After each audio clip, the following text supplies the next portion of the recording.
The silence was the first thing you noticed. Not a peaceful quiet, but a heavy, unnatural stillness that smothered the village.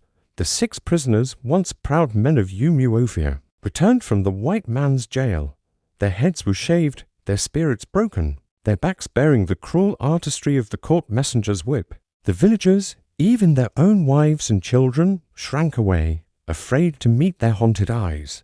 A great and terrible fear had fallen upon the clan. Okonkwo, a man who had only ever known strength, felt the humiliation like a physical blow. When his daughter Azinma brought him food, she and his loyal friend Obirika saw the raw, crisscrossed lines on his back. They said nothing. Words were useless now. That evening, the village crier's voice cut through the tense air, summoning everyone to a meeting the next morning. A feeling of dread, of something final and inescapable, settled over the 9 villages. But for Okonkwo, it wasn't dread. It was a flicker of hope, a surge of the old fire. He barely slept, his mind racing, replaying battles won and glories past. He had decided. Whatever the clan chose, his path was set. Before the sun rose, he pulled out his war dress, the smoked raffia skirt, the tall feather headgear, the sturdy shield. They felt like parts of his own skin, remnants of a time when men were warriors, not cowards. He remembered the thrill of his first kill, the respect he commanded. The world had changed. He thought, but had he? No. He was still Okonkwo. The marketplace was a sea of grim-faced men. The air crackled with anticipation. The first speaker rose, his voice trembling with a mix of sorrow and rage. He spoke of their desecrated gods, their mock traditions, the spreading sickness of the white man's church that had poisoned their brotherhood. He warned them that to fight back might mean shedding the blood of their own clansmen, who had converted. His words were heavy, a burden of impossible choices. It was then that they appeared. 5 court messengers, arrogant and dismissive, striding into the heart of their sacred meeting. Their leader, with a contemptuous sneer, ordered them to stop. The white man whose power you know so well has ordered this meeting to end. The world seemed to slow down for Okonkwo. A primal rage, pure and unthinking, surged through him. He drew his machete. The air whistled. To swift, decisive strokes, and the head messenger fell, his body twitching in the dust. A wave of chaos and confusion swept through the crowd, a tumult of gasps and screams. But it was not the unified war cry Okonkwo had yearned for. It was the sound of fear. The other messengers, stunned for a moment, were allowed to melt back into the crowd and escape.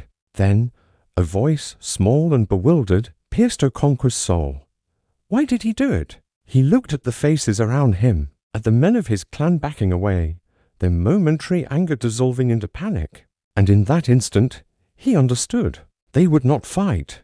Umofia would not go to war. The fire in him died, leaving only cold, bitter ash. With a deadness in his eyes, he wiped the messenger's blood from his machete and walked away, leaving his clan, his hopes, and his past behind him. When the district commissioner, a man of starched collars and clinical curiosity, arrived at Okonkwo's compound, he was met by a small, somber group of men led by Obirika. "Where is Okonkwo?"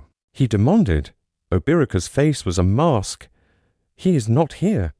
The commissioner's patience thinned. He threatened them with prison, the casual tyranny he had grown so accustomed to. Finally, Obirika relented. "We will show you where he is," he said, his voice heavy with a meaning the commissioner could not grasp. "And perhaps your men can help us." They led him not into the hut, but to a small grove of trees just behind it.